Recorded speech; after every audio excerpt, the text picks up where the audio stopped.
Evangelho de Lucas, capítulo 21, a partir do versículo 5, está escrito assim: dizendo alguns a respeito do templo que estava ornado de formosas pedras e dádivas, disse: quanto a essas coisas que vedes, dias virão em que se não deixará pedra sobre pedra que não seja derribada. E perguntaram-lhe dizendo: mestre, quando serão essas coisas? E que sinal haverá quando isso estiver para acontecer? E disse então ele: vede que não vos enganem, porque virão muitos em meu nome dizendo: sou eu, e o tempo está próximo. Não vades, portanto, após eles. E quando ouvides de guerra, sedições, não vos assusteis, porque é necessário que isso aconteça primeiro, mas o fim não será logo. Então lhe disse: levantar-se-á nação contra nação e reino contra reino, e haverá em vários lugares grandes terremotos e fomes e pestilência. Haverá também coisas espantosas e grandes sinais no céu. Mas antes de todas essas coisas, lançarão mão de vós e vos perseguirão, entregando-vos às sinagogas e às prisões, e conduzindo-vos à presença de reis e governadores por amor do meu nome. E vos acontecerá isso para testemunho. Proponde, pois, em vosso coração não premeditar como a vez de responder, porque eu vos darei boca e sabedoria a que não poderão resistir, nem contradizer todos quantos se vos opuserem. Até pelos pais, irmãos e parentes e amigos sereis entregues, e matarão alguns de vós, e de todos sereis odiados por causa do meu nome. Mas não perecerá um único cabelo da vossa cabeça.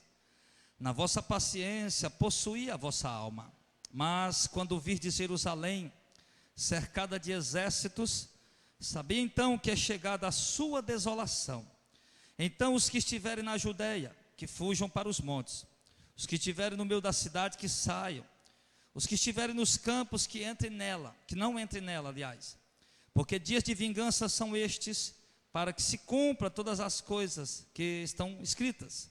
Mas ai das grávidas e das que criarem naqueles dias, porque haverá grande aflição na terra e ira sobre este povo, e cairão ao fio de espada, e para todas as nações serão levados cativos, e Jerusalém será pisada pelos gentios, até que os tempos dos gentios se completem.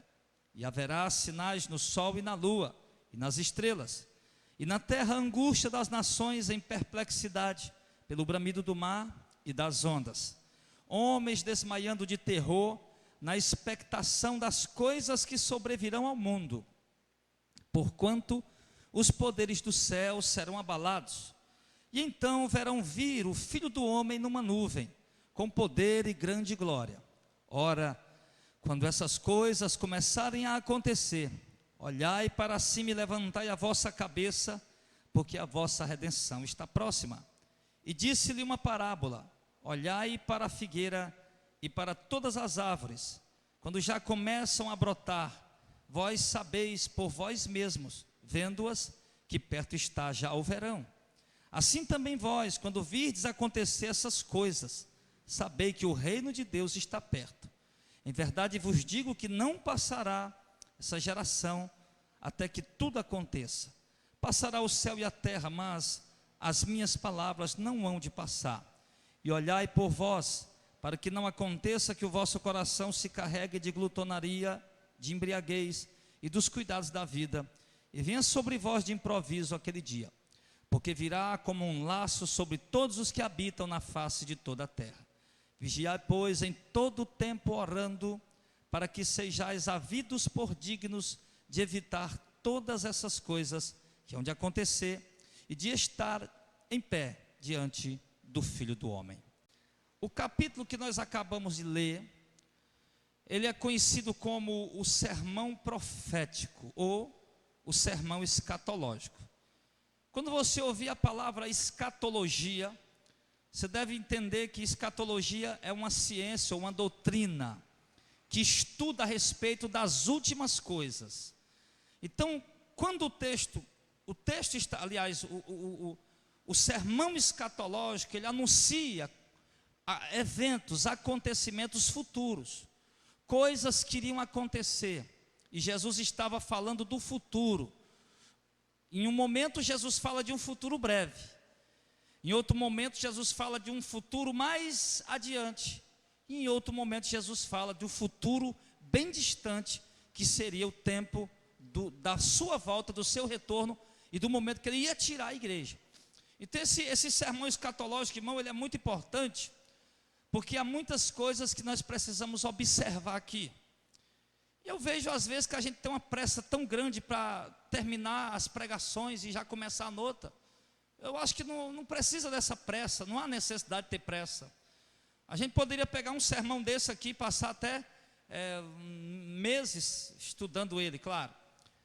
Mas o tema, a volta de Cristo, que é o que nós queremos começar a falar para vocês, ele é o tema principal, irmão, para a igreja hoje, foi sempre o tema principal para a igreja, desde que Jesus voltou para o céu, voltou para o Pai.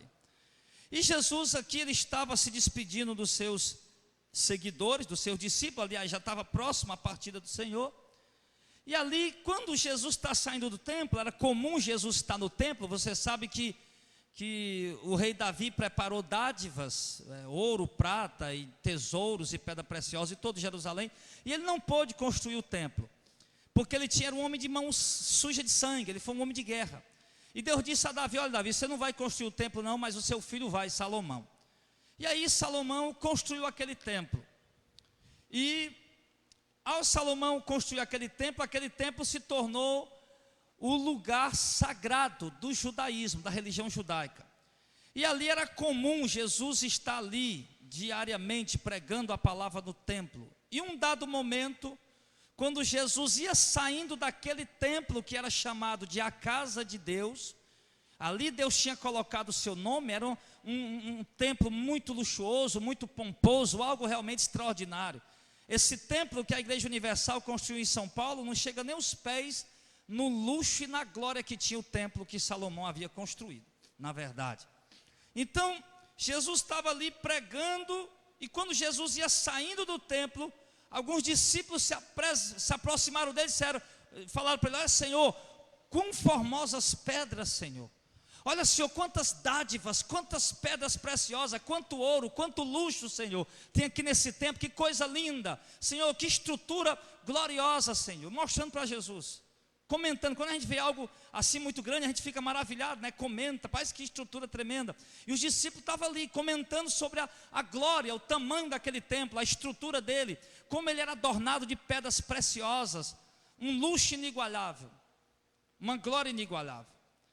E ali, quando Jesus olha para aquele templo, Jesus diz para eles assim: em verdade, não vedes tudo isso? Em verdade vos digo que aqui não ficará pedra sobre pedra que não venha a ser derrubada. E quando Jesus, o que é que Jesus está anunciando? Jesus está anunciando o que? Olha, esse templo tão pomposo e glorioso, não vai ficar nenhuma pedra em cima da outra que não venha a ser derribada. Então, irmão, preste bem atenção. Primeiro, algumas pessoas acabam usando esse versículo atualmente para se referir aos desastres que acontecem no mundo. Eu já ouvi muitos pastores, pessoas pegar esse texto e dizer: olha, irmão, está vendo aí, ó, não vai ficar pedra sobre pedra que não seja derribada, se referindo aos desastres do mundo, se referindo a algumas coisas que estão acontecendo, e não tem nada a ver. Quando Jesus disse de fato não ia ficar pedra sobre pedra, ele estava se referindo a quê? Ao templo de Jerusalém. Jesus disse: esse templo de pedra, esse templo aqui, não vai ficar nenhuma pedra que não seja derribada. Jesus se referia a ele. Jesus não estava falando de uma casa que caiu, de um terremoto que aconteceu. Isso ele vai falar depois, terremoto vai falar depois. Mas aqui nesse momento Jesus estava falando do templo de Jerusalém que ia ser derrubado. Então preste bem atenção. O templo tinha há pouco tempo sido acabado de ser reformado por Herodes o Grande. O rei Herodes havia reformado o templo. O templo sempre precisava ser reformado como qualquer construção. E ninguém imaginava que aquele templo um dia ia cair, ia ser destruído ao ponto de não ficar pedra sobre pedra. Inclusive aquilo que Jesus falando aquilo, para muitos era até uma blasfêmia, um insulto.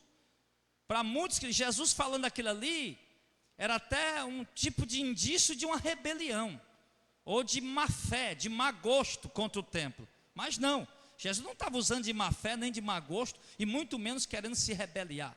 Ele estava trazendo uma revelação da parte de Deus. E a destruição do templo, irmão, seria para o povo judeu uma das piores desgraças que poderia acontecer. Uma das piores tribulações e dores que os judeus podiam sentir. Por quê? Porque o templo era o lugar santo, o único lugar que Deus havia colocado o seu nome. E era o único lugar onde os judeus podiam oferecer os sacrifícios de acordo com a lei. Ele não podia pegar o cordeiro, as ovelhas, os bois, que ele sacrificava, as pombinhas, as rolinhas, e sacrificar numa calçada, numa casa, em qualquer lugar, não. Tinha que ser lá. Então, quando Jesus diz que o templo vai ser derrubado, Jesus está dizendo ao mesmo tempo o quê? Que o culto vai ter um fim. Que os rituais sagrados, de acordo com a lei, você não vão poder mais realizar. Quando Jesus diz isso, porque o templo, irmão, também era o único lugar onde o sacerdote, porque o templo, irmão, era cheio de simbolismo. O templo tinha um lugar, vamos dizer, mais ou menos como esse aqui que nós estamos. E quando terminava esse lugar, tinha uma parede, um pano azul que dividia, e por trás desse pano azul tinha a Arca da Aliança, que era uma arca feita de tábuas e coberta de ouro, com a tampa chamada de propiciatório, e tinha a imagem de 2 querubins em cima da tampa.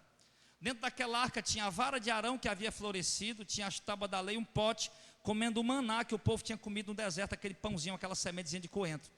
Isso lá dentro. E só o sumo sacerdote, o grande sacerdote, o principal sacerdote, é quem podia entrar uma vez por ano. E o que ele ia fazer uma vez por ano lá? Ele ia representar a nação de Israel. Ele ia representar o povo, para Deus perdoar os pecados do povo. E todos os dias, pelo menos 2 vezes por dia, um sacerdote entrava dentro dessa nave aqui. Essa nave aqui, todo dia, 1 ou 2 vezes por dia, um sacerdote entrava. Agora lá, só o grande sacerdote, 1 vez por ano. Aqui não, todo dia, 1 ou 2 vezes um sacerdote entrava. Aqui tinha uma mesa com 12 pães em cima, que chamava os pães da proposição, e cada pão daquele representava uma tribo de Israel, que significava que Israel estava ali com Deus. Havia também um candelabro, que alguns chamam também de menorá, né, que tinha 7 lâmpadas acesas, que representavam os 7 Espíritos de Deus. E havia um altarzinho pequeno, ele tinha mais ou menos uns 90 centímetros de altura, ele era estreito, ele tinha talvez ali uns 40 centímetros.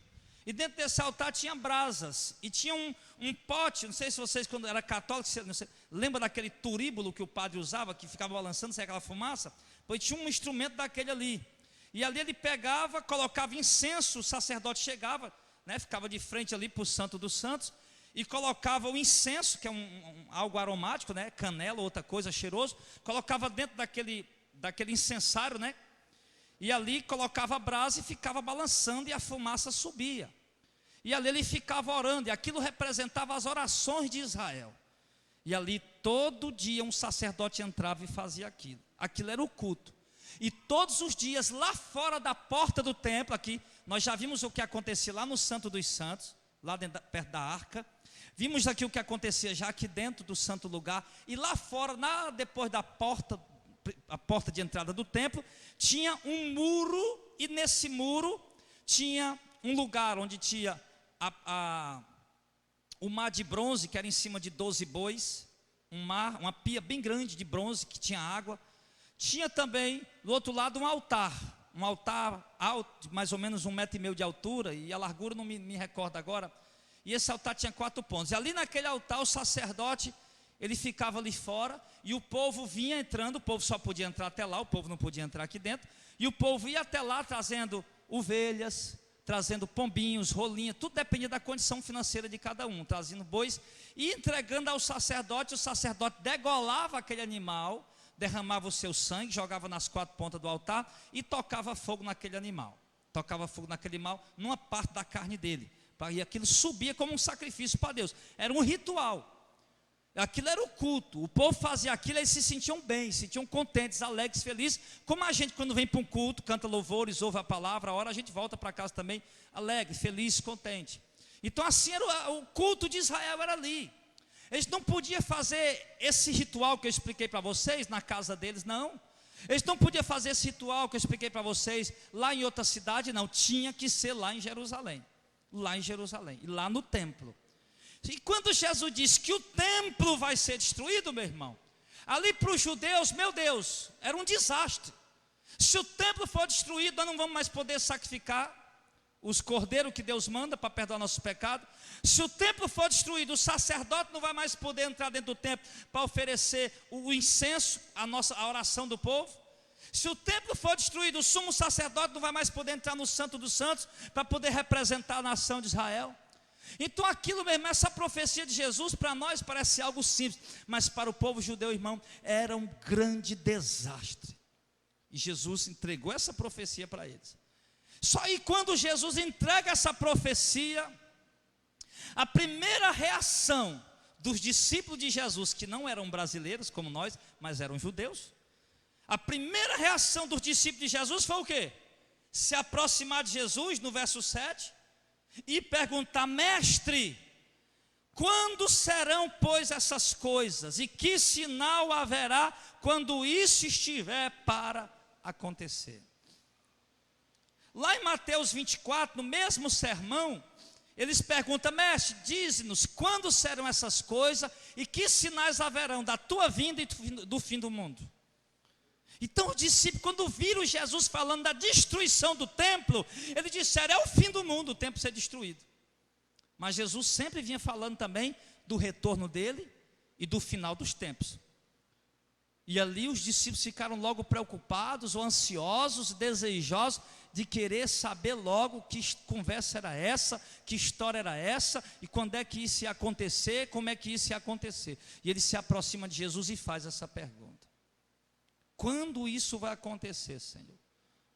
Se o Senhor não quer dizer quando vai acontecer, diga pelo menos os sinais que vão acontecer, para a gente entender quando estiver perto de acontecer isso. Eles pediram para Jesus dizer quando seriam essas coisas, ou pelo menos, que sinais haverá quando isso tiver para acontecer. Ou seja, Jesus, se o Senhor não quer dizer a gente a data e o dia quando isso vai acontecer, fala pelo menos os sinais que vão preceder esses acontecimentos. Fala pelo menos os sinais que vão mostrar quando isso estiver perto de acontecer.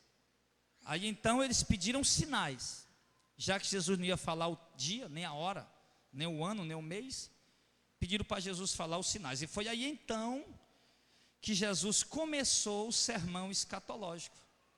Foi aí então que Jesus começou a revelar as coisas que iam acontecer, tanto com a igreja daquela geração, como com a nação de Israel daquela geração e de outras gerações, como também com a igreja do final dos tempos. E Jesus começou a revelar aqui. E Jesus disse para os seus discípulos, começou a dar os sinais. E primeiro Jesus alertou eles quanto aos enganadores que iam surgir. Ele diz no verso 8: disse então Jesus, vede que não vos enganem, porque virão muitos em meu nome dizendo: eu sou Cristo, e o tempo está próximo, não vades portanto após eles. O que Jesus está dizendo? Jesus disse: olha, eu vou dar os sinais para você, os sinais que vão revelar para vocês quando essas coisas estiverem perto para acontecer. Mas vocês tenham cuidado de uma coisa: vocês tenham cuidado para que ninguém venha enganar vocês. Por quê? Jesus explica para eles: tenham cuidado para que ninguém engane vocês, porque muitos virão em meu nome, dizendo que são o Messias, o Cristo, o Salvador.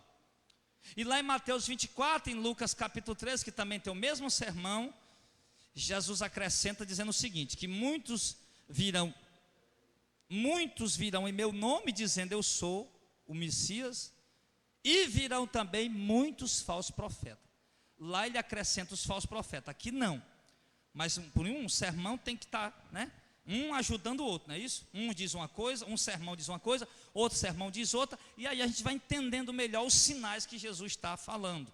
Porque se a gente lesse só o sermão escatológico de Lucas 21, ele não está falando de falso profeta.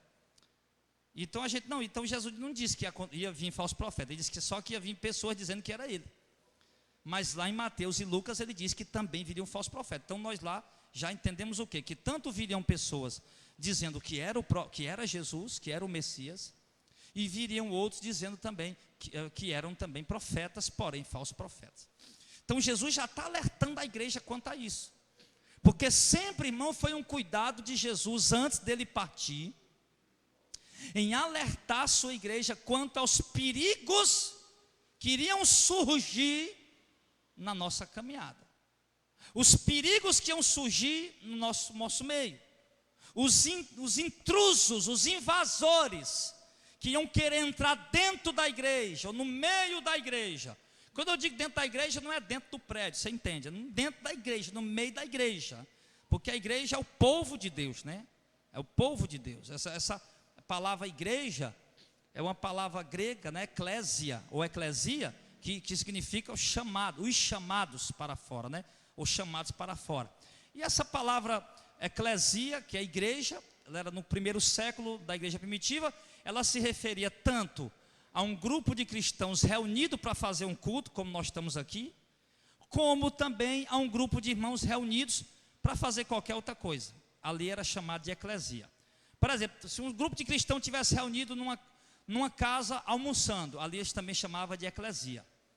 E se um grupo de cristãos tivesse reunidos também num culto como esse, também chamava de eclesia. E essa palavra eclesia, ela foi dirigida a princípio a cada igreja local. Por exemplo, aqui tem uma eclesia, lá no outro bairro lá tem outra eclesia agora, lá no outro bairro tem outra eclesia. Então cada ajuntamento de cristãos era uma eclesia, uma igreja. E também foi, mais na frente, ela definiu também a igreja como um todo. Tanto define os grupos, pequenos grupos reunidos de cristãos, como também toda a igreja em todo o mundo, né? Vamos dizer que tem cristãos aqui em Fortaleza, tem cristãos lá no Rio de Janeiro, tem cristãos em São Paulo, tem cristãos no Afeganistão, então todos formam a eclesia, né? A igreja do Senhor. Então, quando eu digo que eles iam entrar no meio da igreja, eu me refiro a isso, né? Não é que eles iam entrar aqui dentro desse prédio. Quando Jesus disse que eles iam entrar em nosso meio, os falsos profetas, ou alguns dizendo que era o próprio Jesus, eles iam entrar no meio da igreja. Você já entendeu a igreja, o que é que significa? Então eles iam enganar, eles iam entrar mesmo e iam enganar. E Jesus já sabia disso, já estava prevenindo o povo, né? Para que quando surgisse qualquer pessoa dizendo que era o Messias, então já podia ser desprezado, porque de fato ele não era Jesus. Porque Jesus é único, ele é Senhor, ele é Rei, e ele morreu e ressuscitou e está sentado à direita do Pai. E quando ele vier, não vai ser do jeito que ele veio no começo, né? Quando ele vier, vai ser diferente. Que isso aí a gente vai ver hoje à noite no culto. Então Jesus disse que muitos iam entrar em nosso meio. Primeiro sinal que Jesus começa a dar para os apóstolos: vocês tenham cuidado, porque vão vir muitos em meu nome dizendo que sou eu. Mas não vá atrás deles, não sigam eles, não sigam. Mesmo que eles façam milagres, mesmo que eles façam prodígios, mesmo que eles façam maravilhas, mas não sigam a eles. Aí no verso 9, Jesus diz: e quando ouvirdes de guerras e sedições, não vos assusteis, porque é necessário que tudo isso aconteça primeiro, mas o fim não será logo. Não é isso?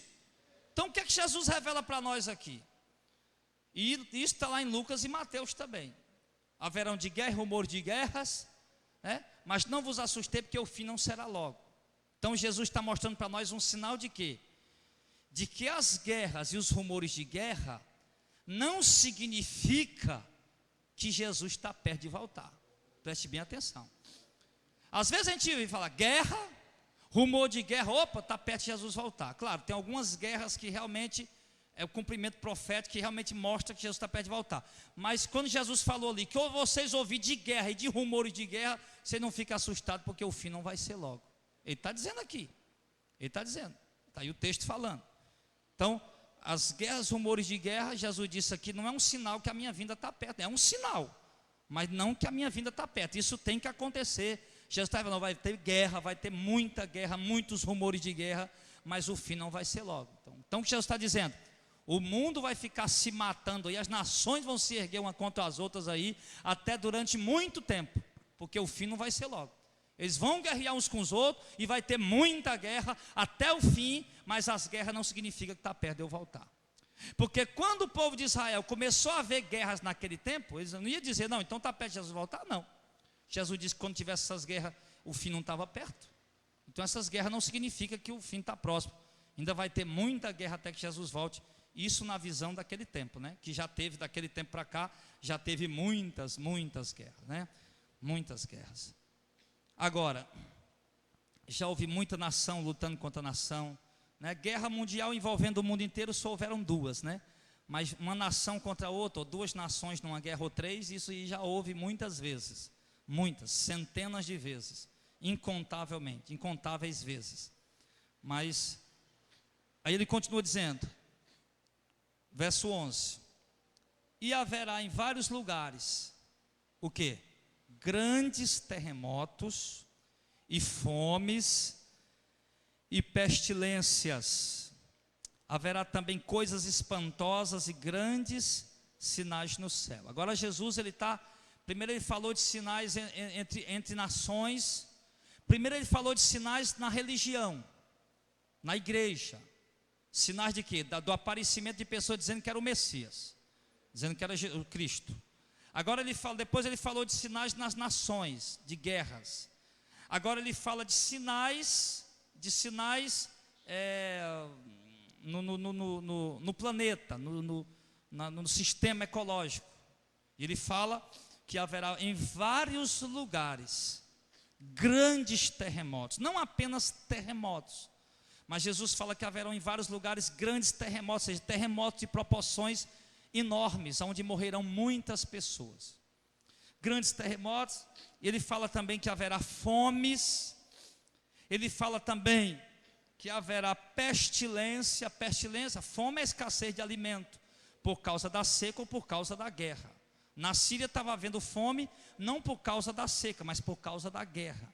Na Venezuela agora está havendo fome, não por causa da seca ou nem por causa da guerra, mas por causa da crise financeira que aquele país está mergulhado. Então a fome, ela tem várias coisas, né, que causam várias coisas que causam a fome. Então ele diz que também que haveriam pestilência. Pestilência é o quê? Pestilência, meu irmão, ele fala de pragas, né? Pestilência pode ser doenças, pode ser o câncer, que é uma das piores pestilências dos últimos séculos, pode ser o vírus do HIV, que é uma das pestilências mais violentas dos últimos anos, que já tem matado milhões de pessoas no mundo inteiro, principalmente no continente africano. Pestilência pode ser vários tipos de doenças e enfermidades, irmão, doenças, aliás, vírus, bactérias, que iriam surgir, como surgiram muitos. E pestilência também pode falar também da praga, de insetos que surgiriam também, como aquele tal do bicudo, né, que acabou com o algodão, né? Aqui era o Ceará. Eu me lembro que aqui nós tínhamos uma região muito rica no plantio de algodão. Eu era jovem, eu dirigi o caminhão do meu pai, carregava muito algodão na época. E eu me lembro que o pessoal chamava ele de ouro branco, né? Pessoas ficaram riquíssimas com o comércio do algodão. E surgiu uma praga que acabou com o plantio do algodão, acabou com essa safra extraordinária do algodão. Então a pestilência, irmão, fala disso. Fala de insetos, fala de doenças, de pestes, né? De doenças, de vírus, de bactérias que atingiriam a humanidade. E ele diz também no verso de número, aliás, continua dizendo, e haverá também coisas espantosas, ou seja, acontecimentos espantosos, assustadores, e grandes sinais no céu. Jesus fala disso. Agora presta atenção num detalhe. Coisas espantosas pode se referir a muitas coisas, né? Tudo que espanta a humanidade, algum tipo de eclipse diferente, algum tipo de alinhamento de planetas, algum tipo de agitação no mar, diferente das outras, um tsunami, alguma coisa espantosa. E ele diz, irmão, interessante que eu acho, preste bem atenção agora, que ele diz no verso número 12, olha, preste atenção nisso aqui, ó. Mas antes de todas essas coisas, lançarão mão de vós e vos perseguirão, entregando-vos às sinagogas e às prisões e conduzindo-vos à presença de reis e governadores por amor do meu nome. Preste atenção, irmão, que esse versículo aqui é um versículo chave. Preste bem atenção. Eu já li essa passagem aqui muitas vezes, muitas dezenas de vezes, e eu vim perceber esse versículo, a revelação desse versículo agora há pouco tempo. Ele está dizendo aqui, ó, ele falou de sinais, você lembra? Surgirão falsos messias, dizendo que sou eu, haverão guerras, terremotos, não foi isso? Pestes, rumores de guerra, fome, vários lugares. Mas antes de todas essas coisas, ou seja, antes dessas coisas acontecerem, primeiro vocês vão ter que ser perseguidos. Presta atenção. Jesus está dizendo, olha, eu estou dando a vocês os sinais da minha vinda, os sinais do fim dos tempos, os sinais do meu retorno, do fim do mundo. Mas antes desses sinais começar a acontecer, vocês vão ser perseguidos. Ou seja, Jesus estava falando para eles, preste atenção, esses sinais que eu estou dando agora, não é para a geração de vocês. Esses sinais, Jesus estava dizendo, primeiro, antes que isso aconteça, primeiro vocês vão ter que ser perseguidos. Perseguidos. Não é para a geração de vocês. São sinais, mas para uma geração futura, não para vocês. Vocês não vão ver esses sinais, vocês vão ser perseguidos. E nessa perseguição ia haver o quê? Ele diz, verso 14, verso 13, e isso vos acontecerá, e vos acontecerá isso para testemunho. Proponde, pois, em vosso coração não premeditar, como haver de responder quando eles fossem presos, porque eu vos darei boca e sabedoria que não poderão resistir, nem contradizer, todos quantos se vos opuseram. Até pelos pais, irmãos e parentes e amigos sereis entregues, e matarão alguns de vós, e de todos sereis odiados por causa do meu nome. Mas não perecerá o único cabelo da vossa cabeça. Não perecer é não ser condenado, né? Porque eles iam morrer. Jesus acabou de dizer que eles iam morrer. Essa perseguição, agora preste bem atenção. Jesus disse que antes desses sinais acontecerem, primeiro era preciso que aquela igreja, aquela geração daquela igreja, fossem perseguidos, mortos, fossem entregues pelos pais, pelos próprios familiares. Sim. Então, você entendeu, irmão, amém? Jesus deu os sinais, mas ele disse que esses sinais não iam se cumprir naquela geração. Antes desses sinais se cumprir, primeiro aquela igreja tem que ser perseguida, sofrer uma grande tribulação, passar por grande sofrimento, e serem mortos, assassinados, e denunciados até pelos pais e pelas mães. Sim. E isso, meu irmão, de fato aconteceu. Houveram, irmãos, pelo menos, preste bem atenção, 10 grandes perseguições contra a igreja.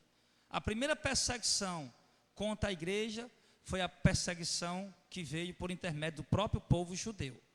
E lá no livro de Atos você vai ver que mataram Estevão apedrejado, porque ele estava pregando lá no templo, e os fariseus, os líderes não aceitaram a pregação dele.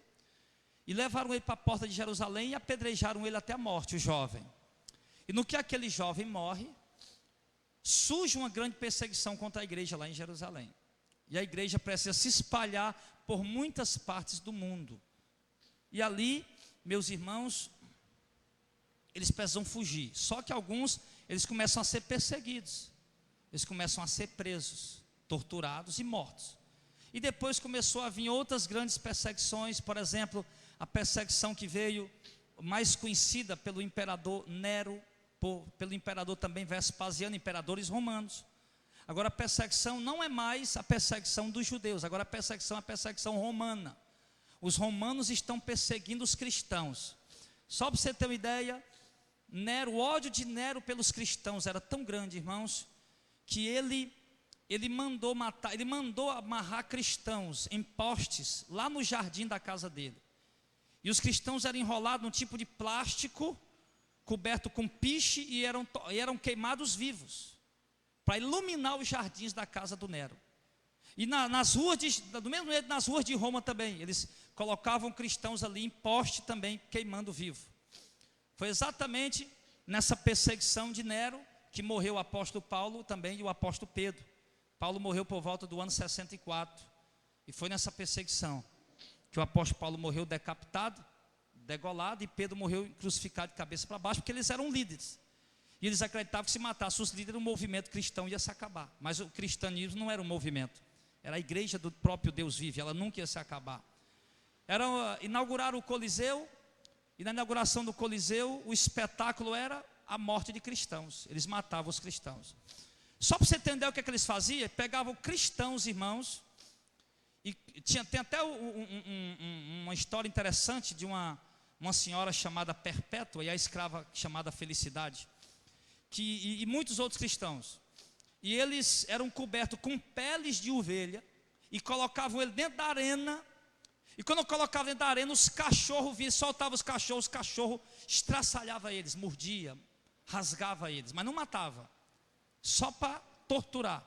Depois dessa tortura vinha um carrasco e terminava o serviço degolando ou encravando a espada. Tinha outro tipo também de morte que eles faziam: pegavam cristãos, criança, mulheres, jovens, enfim, cristãos, e colocavam dentro da arena e soltavam touros. E os touros, irmãos, saíam embravecidos dentro da arena, coiçando e dando chifradas, e jogando o cristão para cima, para tudo que era lado. Alguns acabavam morrendo, mas outros não, apenas ficaram muito debilitados com a brutalidade daqueles touros. E depois vinha um carrasco e terminava o serviço e acabavam matando. Outros eram entregues aos leões. Leões que passavam uma semana sem comer, esfomeados, e eles soltavam aqueles leões dentro da arena, e ali colocavam os cristãos ali, e ali os leões iam, irmãos, e pegavam os cristãos e devoravam os cristãos, matavam eles. Irmãos, a gente vê isso, irmão, isso é doloroso, isso é triste, irmão. Isso é muito triste. Foram pessoas como eu e você, cheios de saúde, jogados numa fogueira, onde o fogo começava a queimar pelas pernas, e começava queimando, e até aquela pessoa ali desmaiar para não sentir mais dor, ela sofria muito com aquelas chamas. Os cachorros mordendo, eles sem poder fazer nada. Outros eram amarrados, irmãos, e amarrados pelo pescoço e arrastados dentro das ruas, até que fossem despedaçados. Tiago, chamado Tiago Menor, Tiago Menor, ele foi morto a pauladas, mas não era assim, chegar e dar uma paulada na cabeça e matar, não. Eles davam pauladas com requinte de crueldade. Começavam a dar pancadas pequenas e depois iam aumentando até matar a pessoa. Outros eram esfolados vivos. Só para você ter uma ideia, teve um imperador, irmão, que mandou tirar a pele deles vivo. Imagina. Outros tinham suas entranhas rasgadas vivas. Eles rasgavam as entranhas e tiravam as suas vísceras para fora. E as pessoas ali agonizando até morrer. Então, irmão, houve coisas bárbaras, terríveis, que sabe que é difícil até de falar, difícil de falar. Então, no meio dessa perseguição brutal que havia, o que acontecia? Alguns eram entregues pelos pais, pelos familiares. Jesus diz: vocês vão ser entregues pelos seus próprios pais, e irmãos e familiares vão entregar vocês. E eles entregavam, porque tinham medo de morrer, e acabavam entregando. Não, meu irmão é cristão. Alguns acabavam sendo presos. Olha, seus familiares são cristãos, você é cristão também? Não sou cristão, não. Pois seus familiares que são cristãos, cadê eles? Eles acabavam entregando, acabavam denunciando. Então era assim, sabe? Então foi realmente, irmão, um tempo muito difícil. A perseguição, ela durou, irmãos, até o ano de 350 por aí. Até o ano 350 a igreja era brutalmente perseguida. Depois essas perseguições, elas elas diminuíram mais, acabaram mais, mas foi muito, muito sofrimento para a igreja. Então Jesus está falando aqui de quê? O que é que nós vamos entender primeiro aqui? Jesus está falando de sinais da vinda dele, mas tivesse cuidado para ninguém enganar ele, os discípulos. E ele falou dos sinais. E quando Jesus fala dos sinais, só que ele diz para aquela igreja que, olha, esses sinais, antes desses sinais acontecer, primeiro vocês vão ser perseguidos, mortos, enfim. Então esses sinais não é para a geração de vocês, é para uma geração futura. É para uma geração futura. Vocês vão ter que passar por uma grande tribulação.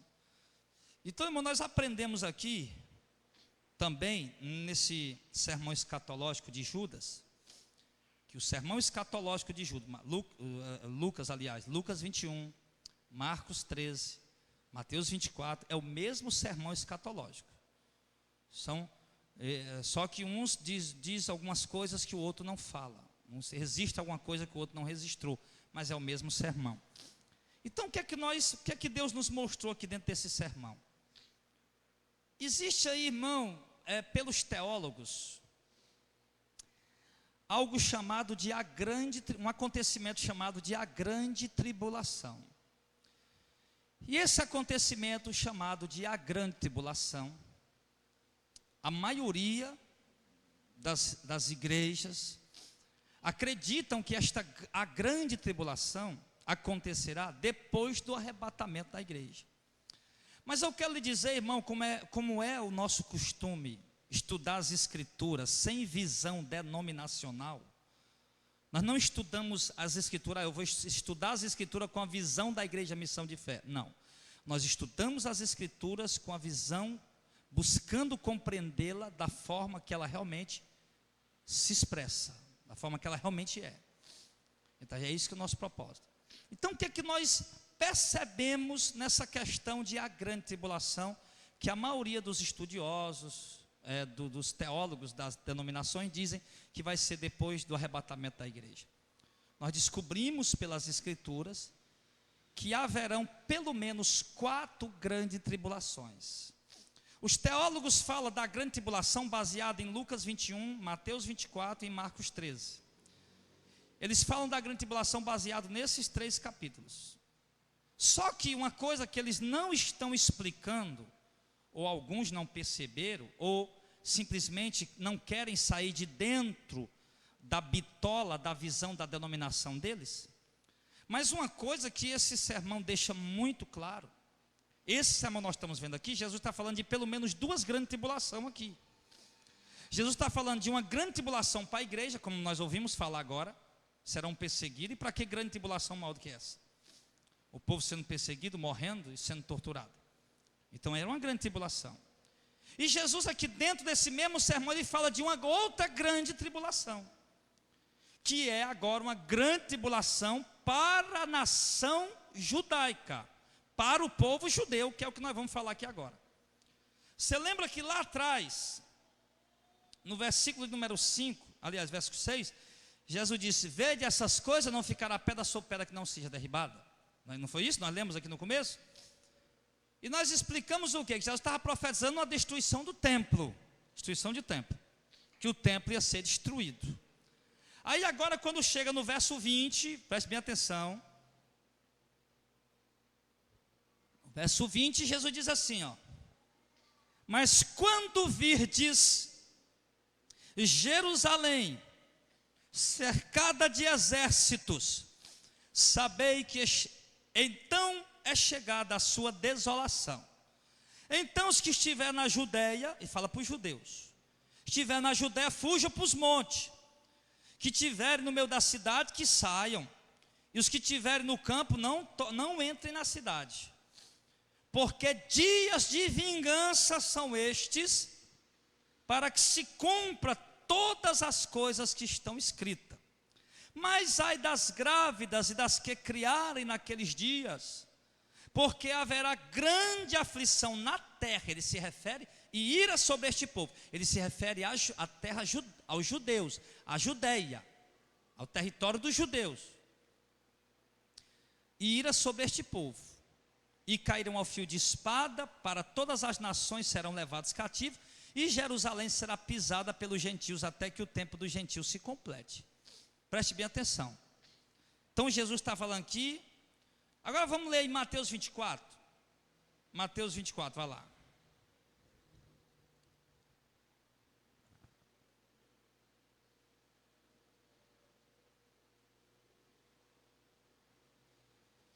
Mateus 24, verso 15.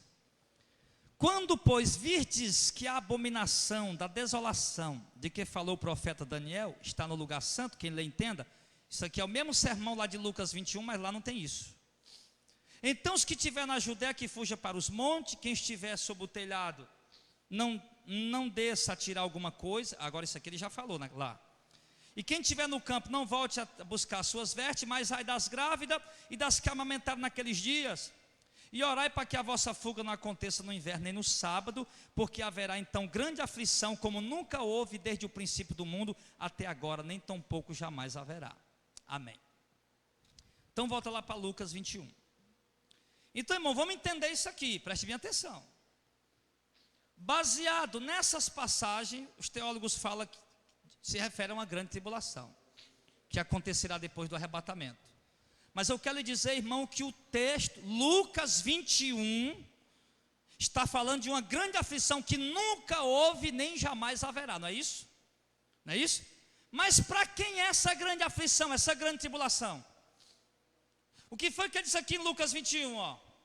Porque, verso 22, Lucas 21, verso 22. Porque dias de vingança são estes, para que se cumpra todas as coisas que estão escritas. Mas ai das grávidas que criaram naqueles dias, porque haverá grande aflição na terra e ira sobre este povo.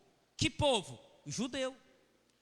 Jesus está falando de uma grande tribulação que nunca houve e nem jamais haverá, mas ele está se referindo à nação judaica, ao povo judeu.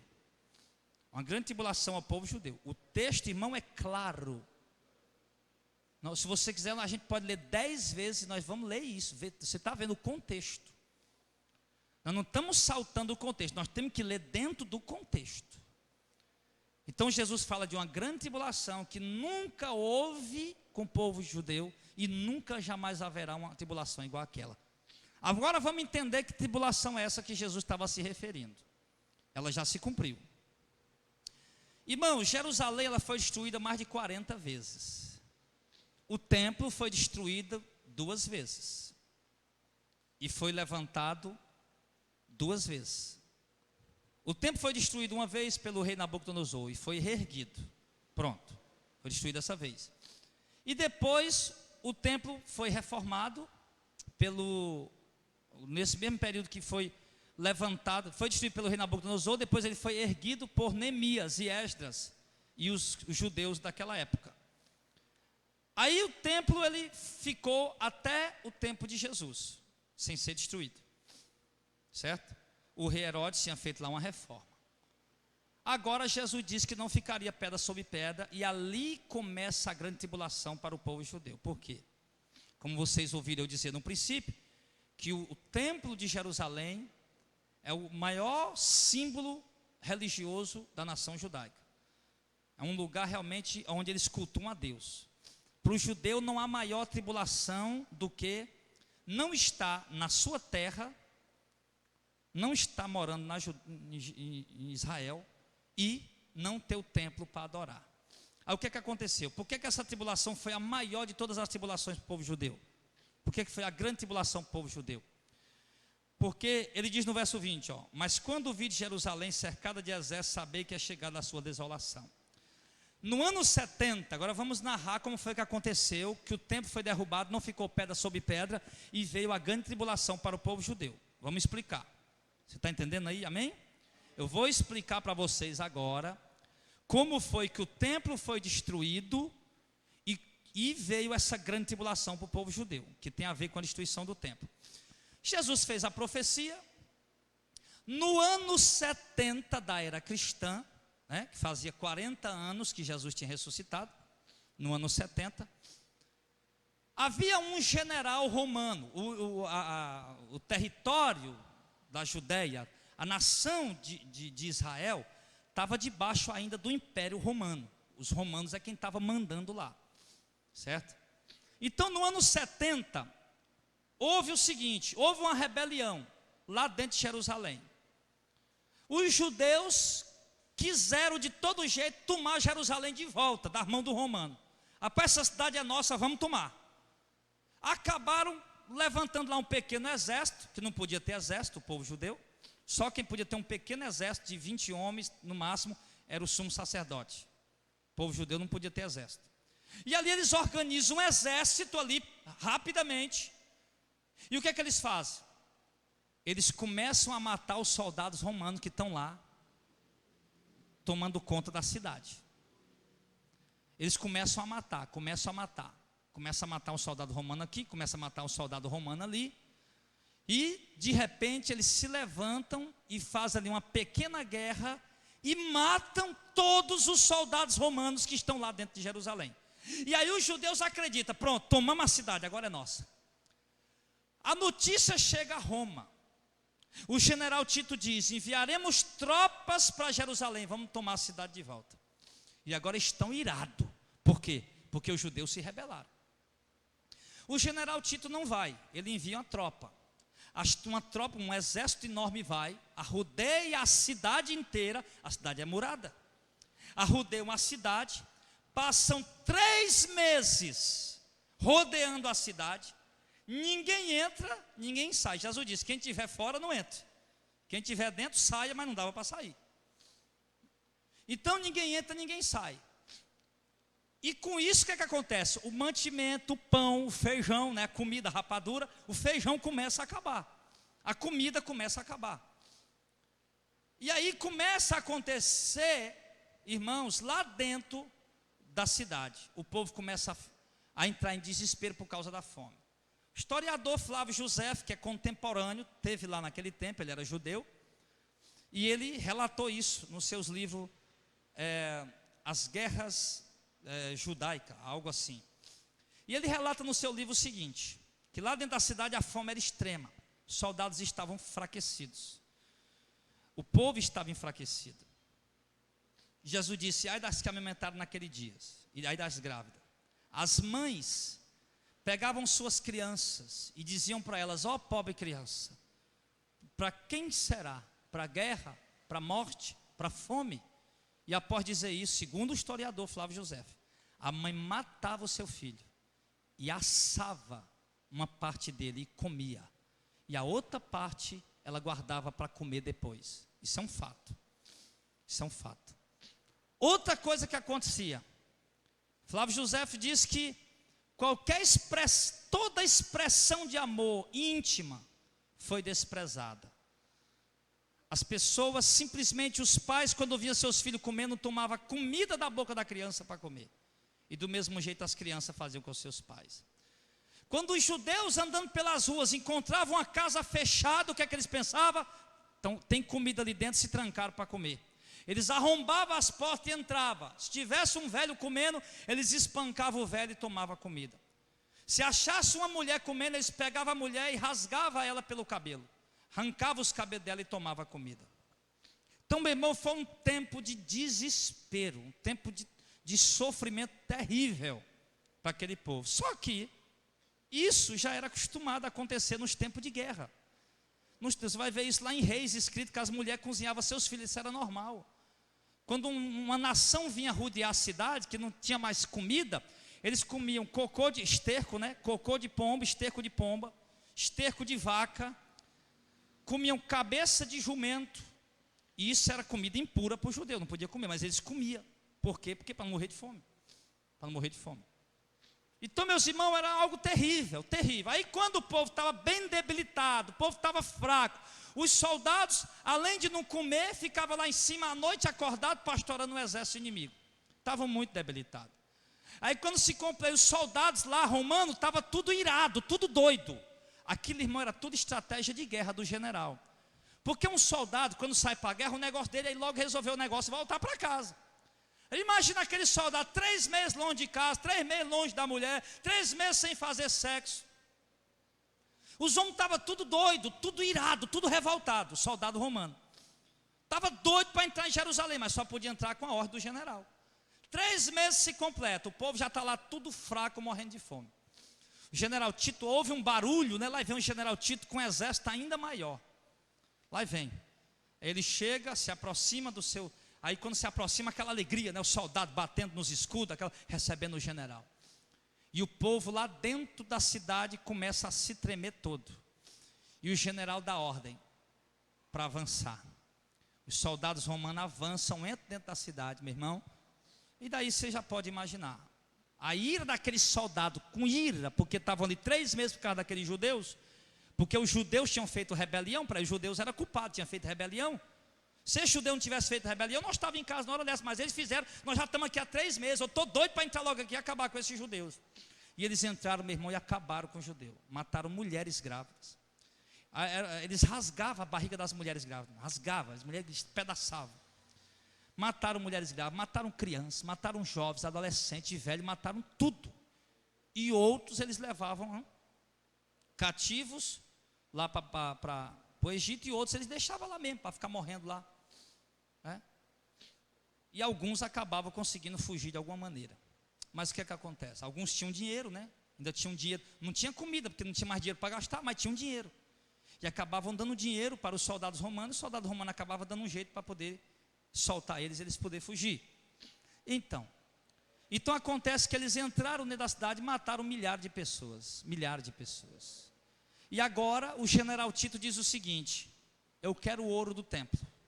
Eu quero o ouro que está no templo, eu quero para mim. Você lembra que o templo era todo adornado, né? Aí o que acontece? Eles estudaram um meio. Não, para nós tirar esse ouro tem um meio. Nós vamos tocar fogo nele. Quando ele queimar, ele vai derreter, o ouro derrete, e a gente pega o ouro junto com a cinza e pronto. Está resolvido o problema. Aí encheram o templo muito alto, encheram o templo de corpos de pessoas mortas, também de madeira e outro material combustível, tocaram fogo dentro do templo, e realmente pegou fogo, e o ouro derreteu. Só que quando o ouro foi derretendo nas paredes, irmão, o ouro foi descendo, adivinha para onde? Para os alicerces. Foi entrando nos alicerces. Aí o ouro derreteu, o templo queimou, né? Não caiu, mas queimou, e entrou nos alicerces. E aí disseram para o general Tito, fizemos realmente o que tinha que fazer, mas o ouro derreteu e entrou dentro dos alicerces. Isso é um historiador que conta isso, né? Tem outros historiadores que falam outras coisas. Eu estou falando o que um historiador fala. E ele disse que o ouro derreteu e entrou nas brechas dos alicerces. E o general disse: não, eu quero o ouro para mim. Só tem um meio. O quê? Derrubar o templo. Derrubando o templo, aí sim, quando derrubasse o templo, que tirasse a última pedra, estaria o ouro lá embaixo. Aí eles derrubaram o templo, não deixaram nenhuma pedra para poder tirar todo o ouro que havia embaixo do alicerce. Aí se cumpriu o que Jesus disse: não ficaria pedra sobre pedra que não seria derrubada. Pronto. Aí agora onde é que começa a grande tribulação para o povo judeu? Onde é que começa a grande tribulação? Porque tudo isso aqui, o templo já tinha sido destruído uma vez, o povo já estava acostumado a ser atacado por exército inimigo e morrer, comer os filhos cozidos. E onde é que começa a grande tribulação? Você viu que a profecia de Jesus se cumpriu. Não ficará pedra sobre pedra. Isso no ano 70 da era cristã, tá? No ano 70 depois de Cristo. Aí agora o que é que acontece? Jesus disse o que aqui no verso de número 24, e cairão ao fio da espada, e para todas as nações serão levados cativos, e Jerusalém será pisada pelos gentios, até que o tempo dos gentios se complete. Amém. Preste atenção. Jesus disse que o povo ia ser levado para todas as nações. Foi isso que aconteceu. O povo de Israel, os que sobreviveram, se espalharam por várias nações do mundo, e a cidade de Jerusalém, o território judeu, israelita, a nação, como o Brasil é um território israelita, território judeu, a nação de Israel, o território, passou desde o ano 70 depois de Cristo, até 14 de maio de 1948, quase 2000 anos, sem os judeus voltarem para lá. Voltaram poucos, sem a nação voltar para lá, e sem ser uma nação reconhecida Pelo mundo. Passaram quase 2000 anos dispersos pelo mundo e sem o templo, como ainda hoje o templo ainda não existe, daquele tempo ainda que foi destruído. Então, por isso, irmão, foi a grande tribulação que nunca houve e nem jamais haverá para os judeus. Por quê? Porque o judeu nunca tinha passado tanto tempo fora da terra deles.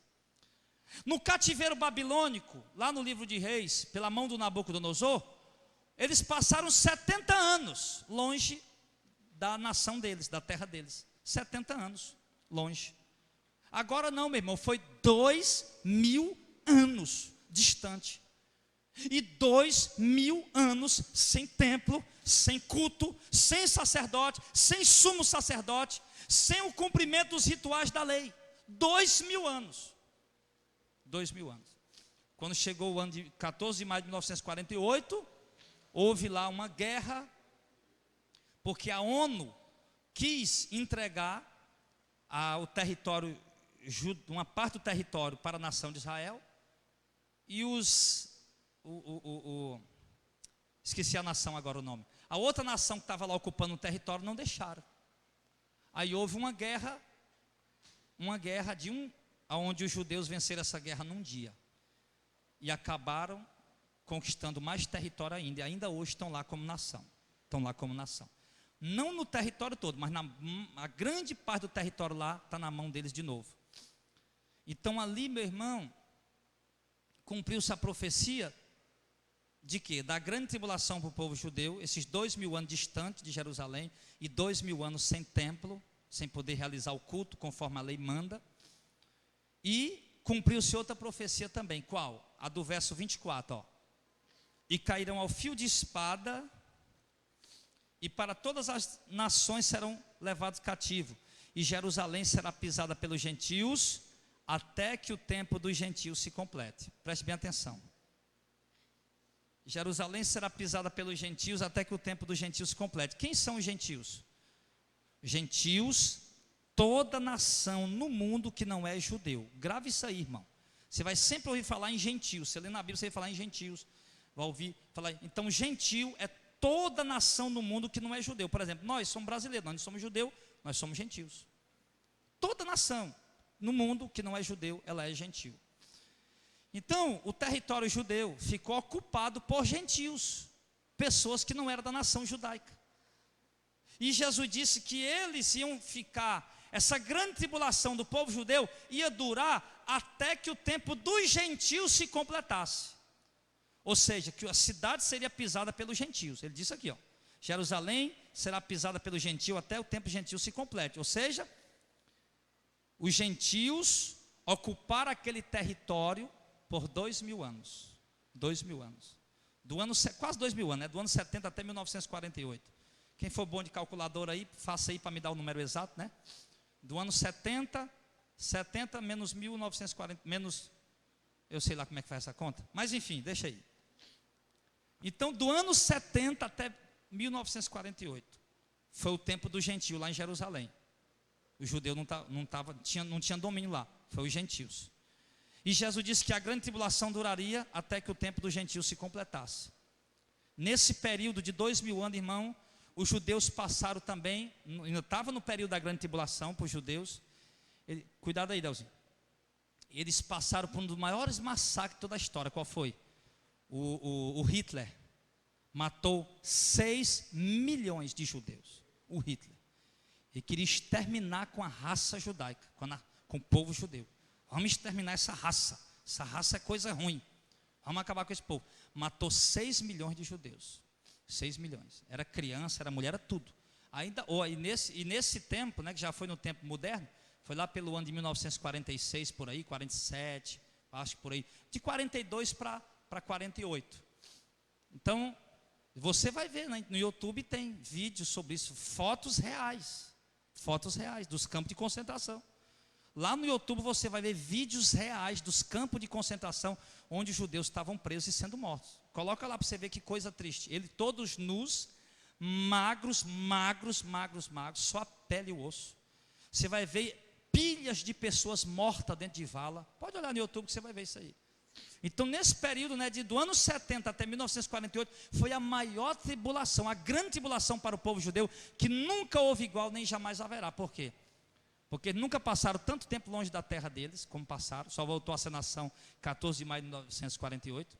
Nunca ficaram sem um templo tanto tempo, né? O maior tempo que eles tinham passado sem um templo foi no templo que eles foram presos na Babilônia, passaram 70 anos, agora foram quase 2.000 anos. E nesse período ainda, o Hitler matou quase 6 milhões de judeus. Então foi a maior tribulação, a grande tribulação para o povo judeu. É isso que o texto está se referindo. Então esse texto ele fala de pelo menos duas grandes tribulações, uma para a igreja daquele tempo e outra para o povo judeu, que terminou agora em 14 de maio de 1948, tá?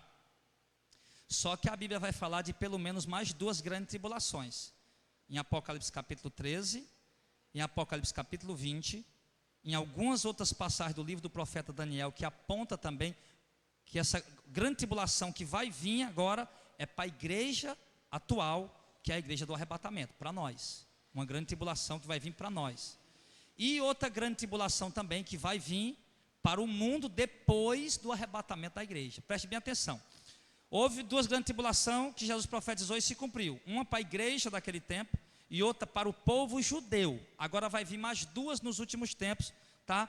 Que é uma grande tribulação para a igreja que vai ser arrebatada e outra para todo mundo depois do arrebatamento. Isso a gente vai ver no domingo que vem, tá bom? Vai ver no domingo que vem. Então o que é que acontece? Então, para concluir aqui a mensagem de hoje, tá? Então nós vemos aí o que é a grande tribulação. Essa grande tribulação, aliás, que está falando nesse texto, que era para os judeus, se cumpriu.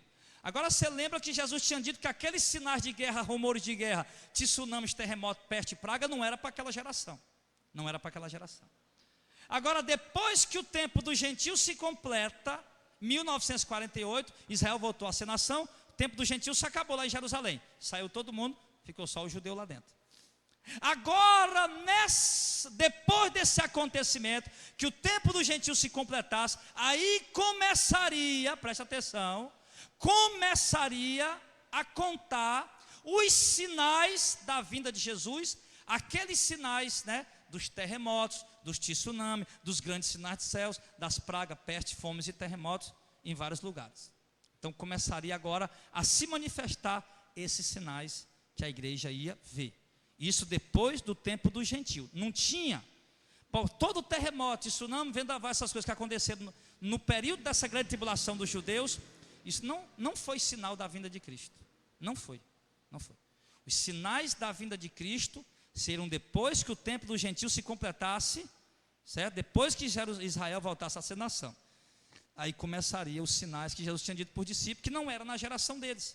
Aí só para a gente ler bem rápido, que eu não vou falar hoje, a gente pode continuar, né, no próximo estudo, mas só para a gente ler, para a gente concluir, olha os sinais que ele fala agora. Depois que Jerusalém voltou a ser nação, e haverá sinais no sol e na lua e nas estrelas, e na terra angústia das nações em perplexidade, pelo bramido do mar e das ondas, que ele fala dos tsunamis, homens desmaiando de terror na expectação das coisas que sobrevirão ao mundo, porquanto os poderes do céu serão abalados. Então ele fala aqui o quê? De grandes catástrofes, que seriam sinais para nós, no sol, na lua, nas estrelas. Mas você vai e diz, presta atenção, pastor, mas tsunami, sinal no sol e na lua, eclipse, sinal no sol e na lua, ou seja, também queda de meteoro e asteroide, isso aí acontece desde o começo do mundo, é verdade, mas não era sinal para nós, por quê? Porque a gente não via. Hoje se cair, hoje o cientista já diz, caem centenas de meteoros todo dia na terra e ninguém vê. Então isso é sinal, por quê? Porque a gente está tendo a notícia. Diz que haverá terremotos em vários lugares, houve muitos terremotos, mas nós não sabíamos. Sim, sempre houve, e hoje é sinal, por quê? Porque hoje a gente sabe. Na hora que acontecer um terremoto, irmã Eliane, em qualquer lugar do mundo, você liga a televisão, está lá a notícia. E antes ninguém sabia. Então é sinal para nós hoje, irmão Cis, por isso. Porque hoje a gente vê o noticiário. Sempre aconteceu? Sim, sempre aconteceu. Mas ninguém tinha um conhecimento. Só no lugar que acontecia.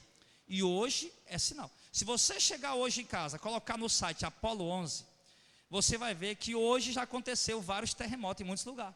Então é sinal, por quê? Porque nós estamos conhecendo hoje isso.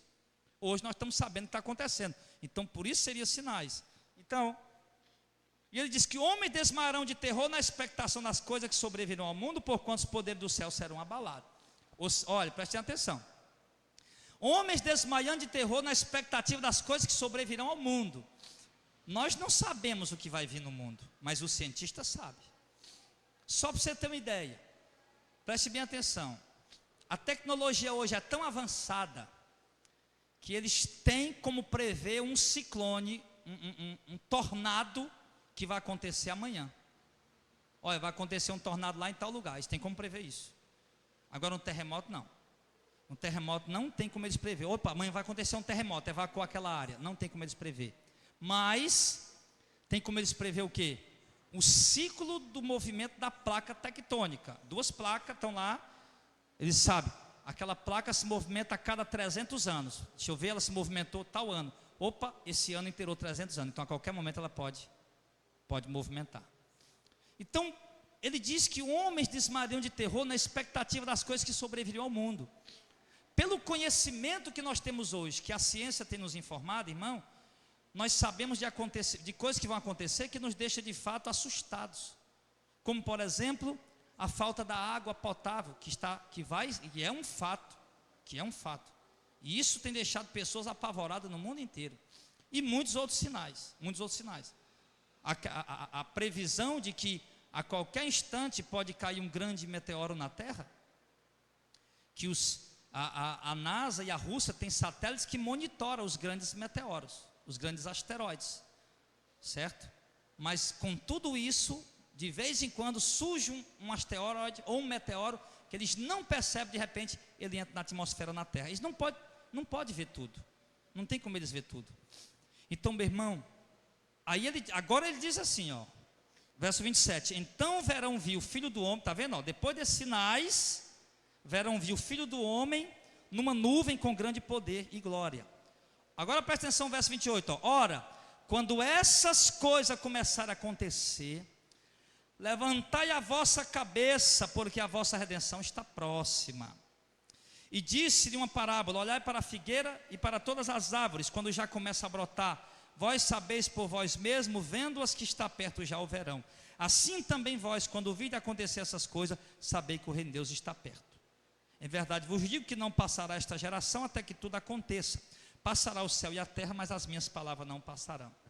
Essa geração, ele se refere, que geração? A geração dos discípulos daquele tempo? Não. Por quê? Porque a geração dos discípulos daquele tempo, esses sinais não eram para eles. Jesus disse muito claramente lá, como nós lemos no verso 12, mas antes de todas essas coisas, lançarão mão de vós. Ou seja, essas coisas não é para a geração de vocês. Jesus se refere à geração depois que Israel voltasse a ser nação. Depois que Israel voltasse a ser nação, então é a geração que Jesus se refere aqui nesse texto. Amém, pessoal? Então, para concluir, olha o detalhe. Vamos ler só mais 2 versículos para a gente terminar. Lucas 21 mesmo.